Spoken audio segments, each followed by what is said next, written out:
मेरे प्रिय विद्यार्थियों, बहुत हार्दिक स्वागत है। हमारी प्राइम टाइम 9:30 की क्लास का समय हो चुका है। आपको पता है कि ये क्लास हमारी हफ्ते में 3 दिन मंगलवार, बृहस्पतिवार और शनिवार को रात्रि में 9:30 पर होती है। विशेष प्रश्नों की श्रृंखला। और मुझे उम्मीद है आप क्लास में आ गए होंगे और पहला प्रश्न भी आपकी स्क्रीन पर आ गया है। तो फिलहाल बहुत धैर्य के साथ प्रश्नों के जवाब दीजिएगा। आज ऐसे विशेष प्रश्न भी मिलने वाले हैं जिनके जवाब आपको आसानी से नहीं मिलते हैं। और शुरुआत सरल प्रश्नों से। तो कह रहे हैं, आग की खोज का श्रेय किस मानव को दिया जाता है? ध्यान दीजिएगा, रामापिथेकस है, हेडेलबर्ग है, ऑस्ट्रेलोपिथेकस अफ्रीकेरस है और पिथेकैंथ्रोपस जावा मानव है। ध्यान देना, पहली बात तो यह है कि आग का आविष्कार का मतलब यह है कि मनुष्य ने आग को जलाना, बुझाना और आग का चूल्हे में नियंत्रित प्रयोग करना किस काल में सीखा? आपको पता है, नवपाषाण काल में सीखा। अब यहाँ पे बात आ रही है कि आग की खोज का जो श्रेय है वो किस मानव को दिया जा सकता है, दिया जाता है। तो ये तो कंफर्म हो रहा है यहाँ पे कि ये दो ऑप्शंस तो यहाँ पर नहीं हो सकते। अब इन दोनों में से कोई एक है तो ध्यान रखिएगा, वो पिथेकैंथ्रोपस या फिर जावा मानव है। याद रखिएगा, वेरी इंपॉर्टेंट करके रखिए। और अगले प्रश्न की ओर हम लोग जा रहे हैं। जो प्रश्न आपको अच्छे लगते हैं, नए लगते हैं, उनको आप जरूर नोट करिएगा और इस प्रश्न को देखिएगा। एनसीईआरटी का प्रश्न है, भारतीय कला का परिचय, 11th क्लास का प्रश्न है ये। ऐसे विशेष शवाधान जहां शवों को बहुमूल्य आभूषणों के साथ दफनाया गया है, हड़प्पा सभ्यता के किस स्थल से प्राप्त होते हैं? ध्यान रखिएगा, R37 है, सनौली है, राखीगढ़ी है और फरमाना है। मुझे उम्मीद है 4 ऑप्शंस आप देख पा रहे होंगे और मुझे लगता है काफी लोग क्लास में आ चुके हैं और जवाब देने की कोशिश करिएगा। और मुझे उम्मीद है आप बिल्कुल स्ट्राइक कर रहा है सनौली। और मैं आपको बताना चाहता हूं, सनौली बिल्कुल सही जवाब नहीं है सर, ये रॉन्ग है। यहां पे सही जवाब है फरमाना, हरियाणा। वेरी इंपॉर्टेंट, आगामी परीक्षाओं की दृष्टि से बहुत महत्वपूर्ण प्रश्न हो सकता है। एनसीईआरटी का प्रश्न है, भारतीय कला का परिचय, क्लास 11th। ऐसे प्रश्न भी मैंने कवर करने की कोशिश की है जहां पर आपके जो प्रश्नों का नेचर है फोकस्ड हो सकता है लेकिन आपकी नजर नहीं है। फिलहाल इस प्रश्न को देखिएगा और कह रहे हैं कि किस ब्रिटिश विद्वान ने महात्मा गांधी को तीक्ष्ण चालबाज और राजनीतिक बहरूपिया को, और सॉरी, लाला लाजपत राय को राजनीतिक बहरूपिया की संज्ञा दी है? Lord Wellington, E.M. Foster, Catherine Mayo या फिर रिचर्ड गार्डन? ध्यान दीजिएगा, वो कह रहे हैं कि महात्मा गांधी को तीक्ष्ण चालबाज, ये बहुत अच्छा प्रश्न है, और लाला लाजपत राय को राजनीतिक बहरूपिया। तो मुझे लगता है यहां पर आप कर पाएंगे। लॉर्ड वेलिंगटन को बिल्कुल मत चुनिएगा और एक नया नाम हो सकता है आपके लिए यहाँ पे, रिचर्ड गार्डन। और कैथरीन मेयो की एक पुस्तक पूछी गई है, वो आपको बतानी चाहिए, वो आपको याद आनी चाहिए। बता सकते हैं तो बता दीजिएगा।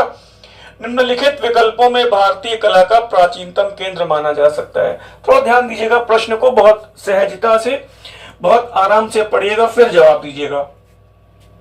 निम्नांकित विकल्पों में भारतीय कला का सबसे प्राचीनतम केंद्र माना जा सकता है, वो कौन सा है?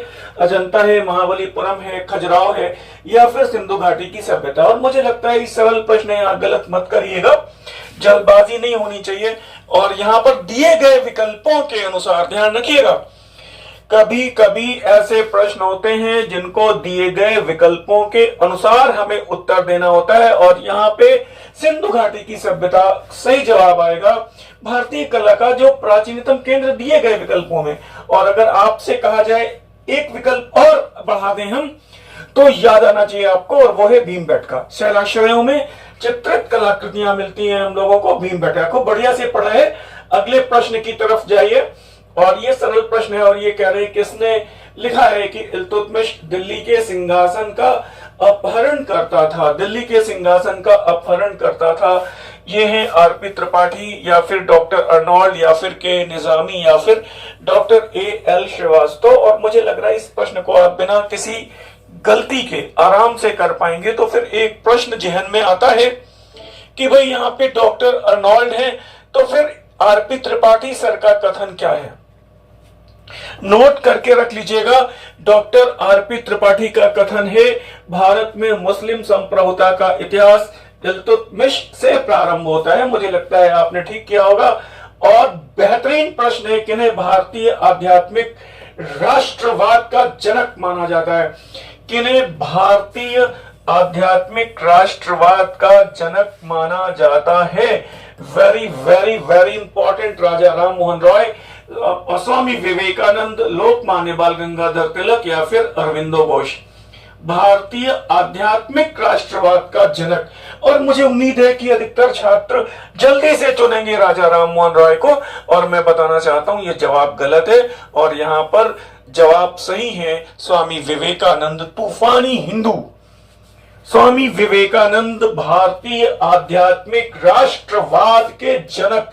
वेरी वेरी इंपॉर्टेंट करिए इस प्रश्न को, बहुत परीक्षा के लिहाज से इंपॉर्टेंट हो सकता है। और थोड़े रिमार्क देखिएगा, स्वामी विवेकानंद को भारत का आध्यात्मिक नेपोलियन भी कहा जाता है। एक नई बात है, ऐसे प्रश्न कहां मिलेंगे सर? इतनी बेहतरीन व्याख्या कहां मिलेगी? तो मैं कह सकता हूं यही मिलेगी, हमारे पास मिलेगी, क्योंकि उन्होंने पूरे विश्व में भारतीय धर्म दर्शन और अध्यात्म की विजय पताका फहराई। और सुभाष चंद्र बोस उन्हें अपना आध्यात्मिक गुरु भी मानते हैं। ये प्रश्न भी आया है कि सुभाष चंद्र बोस के आध्यात्मिक गुरु कौन थे? स्वामी विवेकानंद हैं। और मैं विनम्रता पूर्वक आपको बताना चाहता हूं कि ऐसे ही बेहतरीन प्रश्न और उन कठिन प्रश्नों की बेहतरीन व्याख्या के साथ हम लोगों का ये एक एंशिएंट हिस्ट्री का प्रैक्टिस सेट है, अमृत संजीवनी के नाम से। 3000 प्रश्नों की, कठिन प्रश्नों की व्याख्या के साथ टॉपिक वाइज है। ऐसे ही प्रश्न आपको मिलेंगे मेडवल इंडिया में, अमृत गंगा में। 2500 प्रश्नों का प्रैक्टिस सेट है, टॉपिक वाइज है, कठिन प्रश्नों की व्याख्या के साथ है। आप देख पा रहे हैं बहुत अच्छे से। और फिर फाइनली मॉडर्न इंडिया के लिए ये हमारी अमृत मंजरी है, 2000 प्रश्नों का संकलन है। खूब बढ़िया से देखिए, पूरी पुस्तक में कठिन प्रश्नों की व्याख्या खूब विस्तार से दी गई है, खूब बढ़िया से दी गई है। आप इस पुस्तक को स्क्रीन पर दिए गए नंबरों पर संपर्क करके आप चाहें तो मंगा सकते हैं। क्यों? क्योंकि अभी परीक्षा में काफी समय है और लगभग 7500 विशेष प्रश्न आप डिस्कस कर लेंगे, एक्सप्लेनेशन के साथ हैं, तो जितने भी कंफ्यूजन है वो दूर हो जाएंगे। और थोड़ा सा देखिए, स्वामी विवेकानंद के बारे में और भी बातें हैं। सुभाष चंद्र बोस ने स्वामी जी को, मतलब स्वामी विवेकानंद जी महाराज को आधुनिक भारत का निर्माता कहा है, बहुत इंपॉर्टेंट है। आगे लिखा कि स्वामी विवेकानंद में यह प्रश्न भी आया है, स्वामी विवेकानंद में बुद्ध का हृदय और शंकराचार्य की बुद्धि, उनकी मेधा शक्ति का अद्भुत समन्वय था। ध्यान दीजिए, ये स्टेटमेंट बहुत इंपॉर्टेंट है। बहुत प्रश्नों को हम लोगों ने बहुत चुनिंदा ढंग से छांट के रखा है। रविंद्रनाथ टैगोर ने कहा कि अगर भारत को समझना है तो स्वामी जी को पढ़ना होगा। उन्होंने स्वामी विवेकानंद को भारतीयता का दर्पण की संज्ञा दी। एक नया प्रश्न और, एक नया प्रश्न और, वेरी वेरी इंपॉर्टेंट। एक ही प्रश्न में मैं आपको 5 से 6 प्रश्न डिस्कस कर दे रहा हूं। और ऐसे ही विशेष प्रश्न, ऐसे ही प्रश्नों के ढेर सारे बेहतरीन एक्सप्लेनेशन आपको इस अमृत मंजरी में मिल सकते हैं। टॉपिक वाइज प्रश्नों की 2000 प्रश्नों की विशेष प्रश्नों की श्रृंखला है। तो फिलहाल हम लोग अगले प्रश्नों को देखते हैं। और अगला प्रश्न भी महत्वपूर्ण है, बहुत बढ़िया। आचार्य कौटिल्य को यह पता है कि भारत का मैकियावेली कहा जाता है, ये बात इंपॉर्टेंट है, आपको पता है।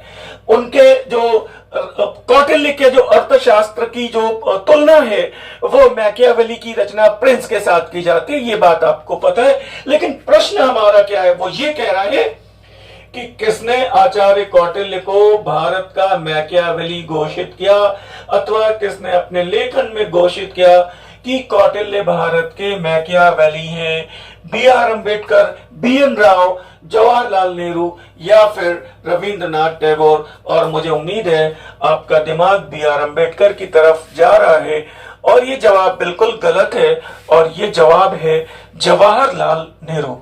अगर आपको प्रश्नों में कुछ नयापन दिखता है जरूर नोट करिएगा, हमारे साथ जुड़े रहिएगा। आपको पता है कि हमारी क्लास हफ्ते में 3 दिन रात को 9:30 बजे मंगलवार, बृहस्पतिवार और शनिवार को लगातार जारी है।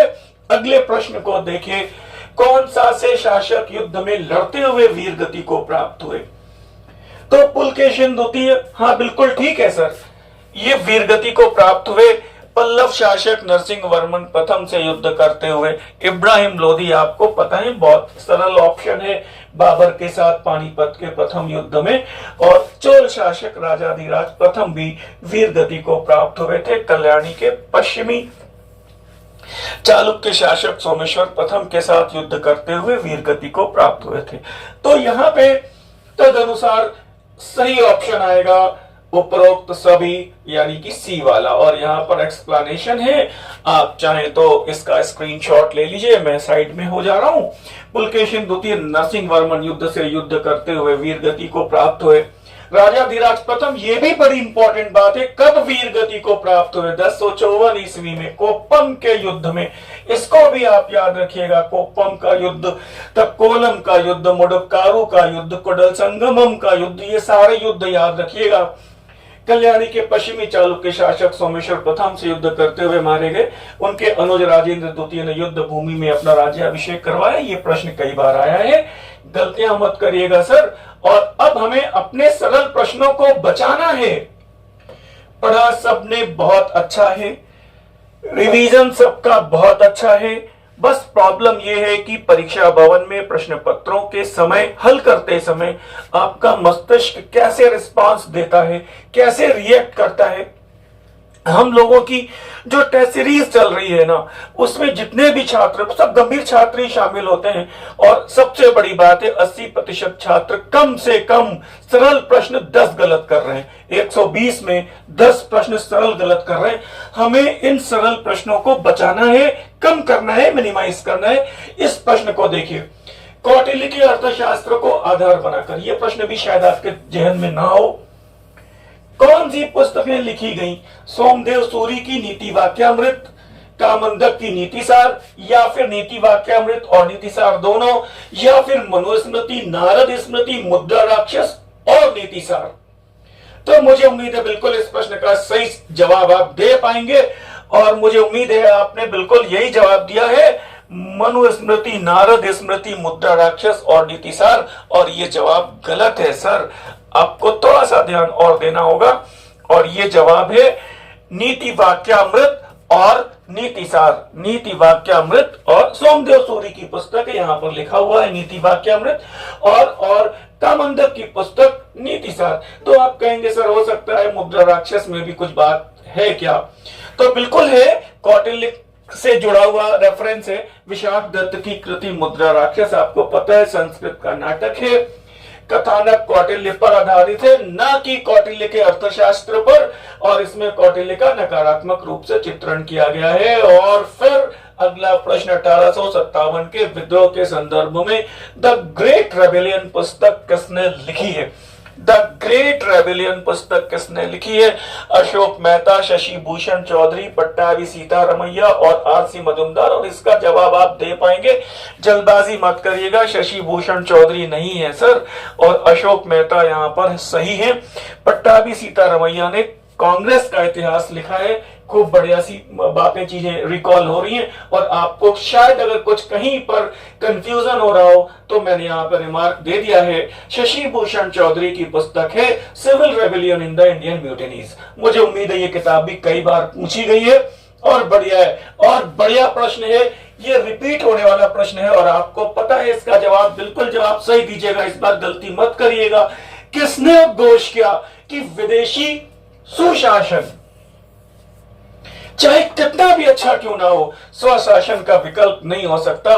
स्वामी दयानंद सरस्वती, बंकिम चंद्र चटर्जी, सुभाष चंद्र बोस और अरविंदो घोष। ध्यान रखिएगा, मुझे उम्मीद है इस प्रश्न का जवाब आप एकदम सही देंगे, और वो है स्वामी दयानंद सरस्वती। आपको पता है इनकी पुस्तक सत्यार्थ प्रकाश भी आपको पता है, और फिर बाकी सारी बातें आप बेहतर ढंग से जानते हैं। और इनका पूरा स्टेटमेंट क्या है, स्वामी दयानंद सरस्वती का पूरा स्टेटमेंट क्या है? वो कहते हैं, सत्यार्थ प्रकाश उनकी पुस्तक है, 6वें अध्याय में लिखते हैं कि विदेशी शासन जनता को पूर्ण रूप से सुखी कभी नहीं बना सकता, चाहे वो कितना ही धार्मिक दुर्भाव से मुक्त हो, देशवासियों तथा विदेशियों के साथ पक्षपात से रहित हो, दयालु, कल्याणकारी और न्यायशील हो। यह स्वशासन का विकल्प नहीं हो सकता। यह स्वामी दयानंद सरस्वती का स्टेटमेंट है। और फिर देखिएगा, नंद वंश का शासक घनानंद बहुत धनाढ्य व्यक्ति था। यह स्टेटमेंट किसका है? और यह प्रश्न भी कई बार पूछा गया है। कर्टियस, एरियन, जेनोफेन और ओनेसिक्रिटस। आपको पता है सर, और यहां पर जवाब है जेनोफेन। ये बिल्कुल सही जवाब है, और इसकी पुस्तक का नाम भी मैं आपको बता दे रहा हूं। पुस्तक का नाम है साइरोपीडिया, और इसी पुस्तक में वो कहता है कि नंद वंश का जो शासक है घनानंद, वो बहुत बहुत बहुत धनाढ्य व्यक्ति है। आपको याद आ रहा होगा, मौर्यों के दक्षिण भारत पर आक्रमण का उल्लेख किन्होंने किया है? ये सारे प्रश्न बहुत इंपॉर्टेंट है। और फिर देखिए, किन्हें भारत का आध्यात्मिक नेपोलियन की संज्ञा दी गई है? किन्हें भारत का आध्यात्मिक नेपोलियन की संज्ञा दी गई? और ये प्रश्न मैंने अभी डिस्कस कर दिया है यहाँ पे, ऊपर ही एक्सप्लेनेशन में बताया था। और ये स्वामी विवेकानंद है, भारत के आध्यात्मिक नेपोलियन, आपको पता होना चाहिए। और फिर दक्षिण भारत का नेपोलियन कौन है? मध्य युग का नेपोलियन कौन है?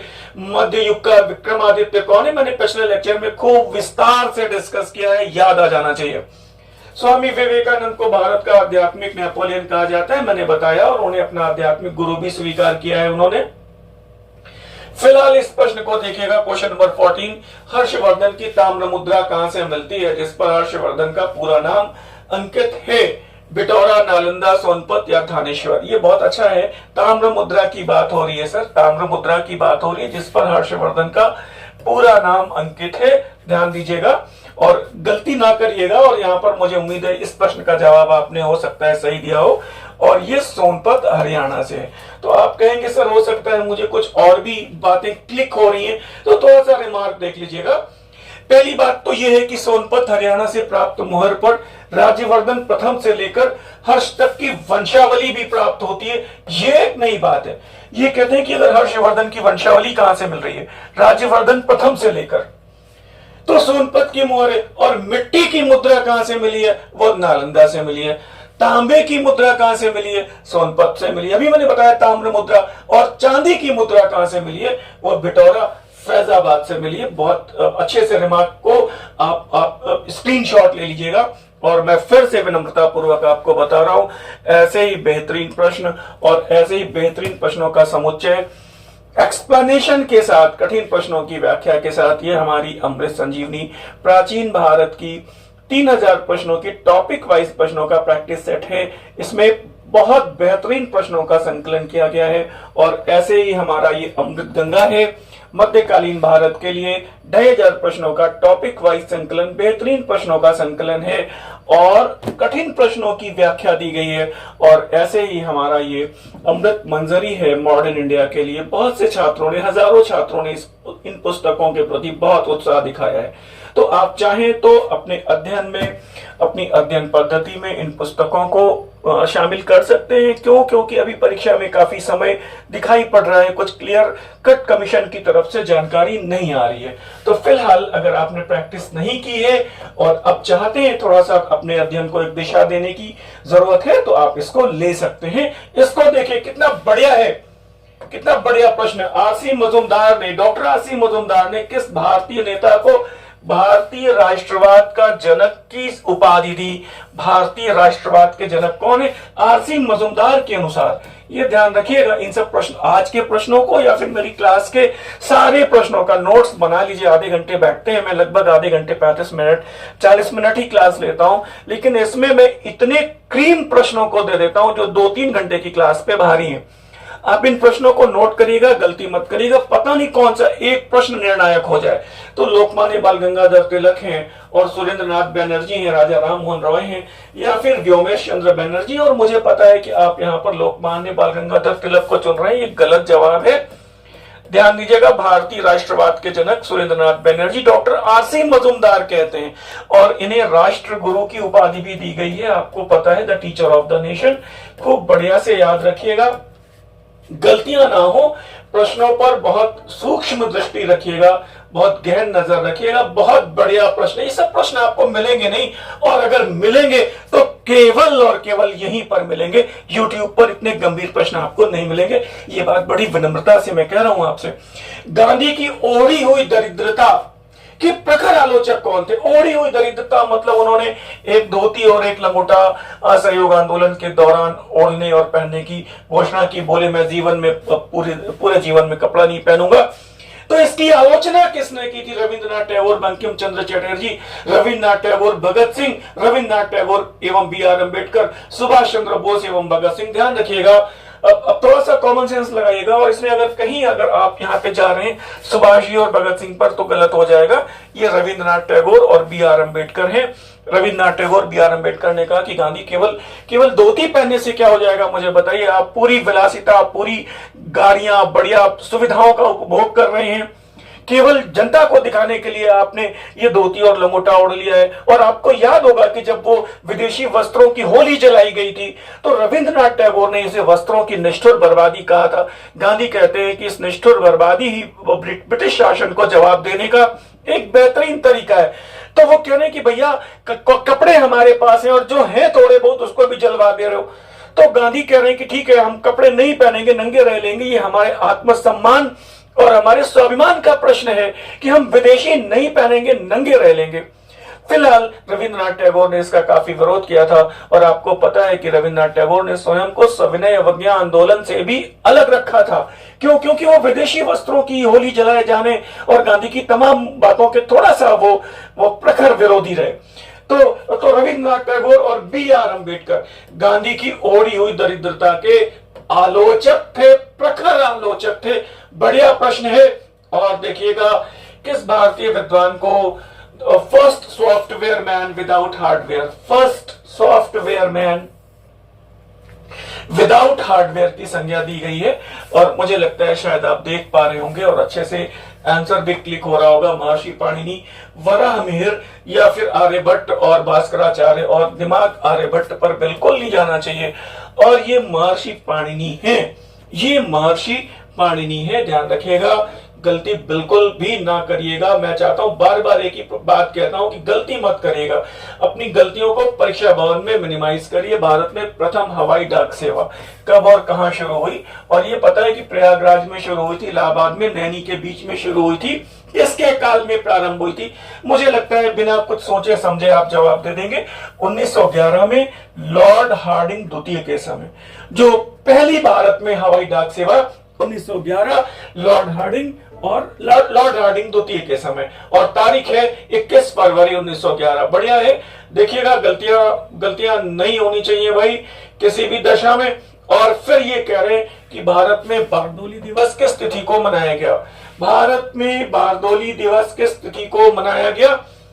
तो 12 जून 1922, 22 जून 1922, 12 जून 1928 या फिर 22 जून 1928। और मुझे लगता है कि इस प्रश्न को गलत मत करिएगा, और यहां पर जवाब है 12 जून 1928। और बहुत सारे दिवस मनाए गए हैं, और हमारे स्वतंत्रता आंदोलन के समय बारदोली दिवस, ऐसे ही फिर आप देखेंगे वो धन्यवाद दिवस, फिर ऐसे ही देखेंगे सीधी कार्रवाई दिवस, फिर ऐसे ही देखेंगे नोआखाली दिवस, ऐसे तमाम पाकिस्तान दिवस, ऐसे तमाम मतलब दिवसों का आयोजन हुआ। और ऐसे प्रश्नों को आप तारीख वाइज अच्छे से याद रखिएगा, और ऐसे ही अभी एक छात्र ने कहा कि सर वो जैसे पुस्तकों का अनुवाद है रामायण के, आपको शायद जानकारी होगी रामायण के भारत में 108 संस्करण हैं, तो कम से कम 15 संस्करण आपको पता होना चाहिए। तमिल रामायण, तेलुगु रामायण, कन्नड़ रामायण। अब जैसे कन्नड़ रामायण कल क्लास में था, ये टेस्ट अब लोगों ने गलत कर दिया, तो उर्दू रामायण, फारसी रामायण, तमाम महाभारत के ऐसे तमाम संस्करण हैं। तो मैं चाहता हूं कि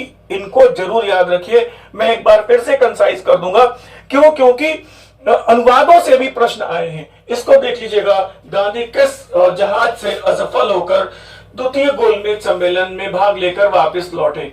यानी कि द्वितीय गोलमेज सम्मेलन में भाग लेकर असफल गांधी किस जलपोत से भारत लौटे?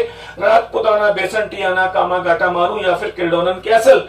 ध्यान रखिएगा और गलती मत करिएगा, एसएस राजपुताना को मत चुनिएगा सर, क्योंकि इससे वो इंग्लैंड गए थे।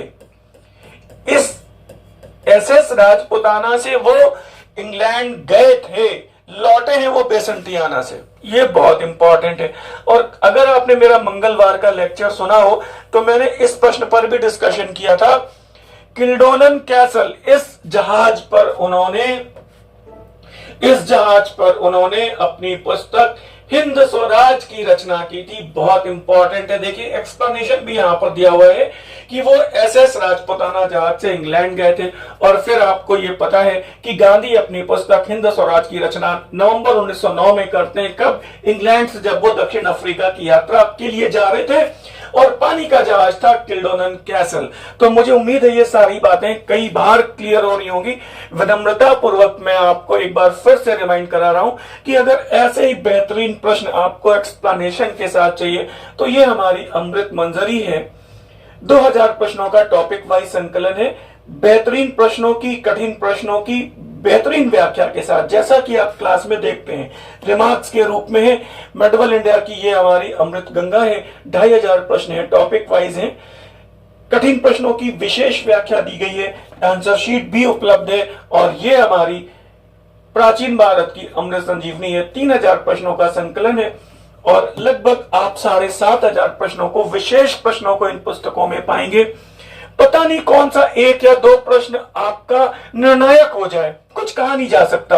आप चाहें तो स्क्रीन पर नंबर दिए होते हैं, उन पे व्हाट्सएप के माध्यम से आप जानकारी प्राप्त कर सकते हैं। आइए हम लोग अगले प्रश्न को देखते हैं। अगला प्रश्न ये कह रहा है कि फ्रांसीसी उपनिवेश पांडिचेरी का भारतीय संघ में विलय किस तिथि को हुआ? 26 अक्टूबर 1947, 17 सितंबर 1948, 1 नवंबर 1954 या फिर 26 जून 1949। और ये कर पाएंगे फ्रांसीसी उपनिवेश पांडिचेरी का भारतीय संघ में विलय 1 नवंबर 1954 को हुआ। और ठीक ऐसे ही जैसे आपसे ये पूछा जाता है कि भारत में सबसे पहले कौन से आए यूरोपियंस, तो वो पोर्तुगीज आए। सबसे बाद में कौन गए? पुर्तगाली गए। यानी सबसे पहले आए, सबसे बाद में गए। गोवा 1961 में भारतीय संघ में विलय किया गया। गोवा के लिए कौन सा ऑपरेशन चलाया गया आपको पता होना चाहिए। हैदराबाद के लिए कौन सा ऑपरेशन चलाया गया आपको पता होना चाहिए। इतने छोटे प्रश्नों के जवाब हम कभी कभी इसलिए भी नहीं दे रहे कि ये प्रश्न पूछते ही इन प्रश्नों का जवाब आपके दिमाग में क्लिक होना चाहिए। तो फिलहाल अगले प्रश्न की ओर जाते हैं और आज अगले प्रश्न की इजाजत नहीं दे रहा है समय। तो फिलहाल इतनी देर तक, इतने धैर्य से हमारी क्लास में आप बैठे, आप सभी का हार्दिक धन्यवाद। अगली क्लास हम लोगों की सैटरडे को होगी रात को 9:30 बजे, भूलिएगा नहीं। और अगर आपने अभी तक इस चैनल को सब्सक्राइब नहीं किया है तो मुझे लगता है सब्सक्राइब करना चाहिए। फिलहाल आज विदा दें, धन्यवाद, नमस्कार।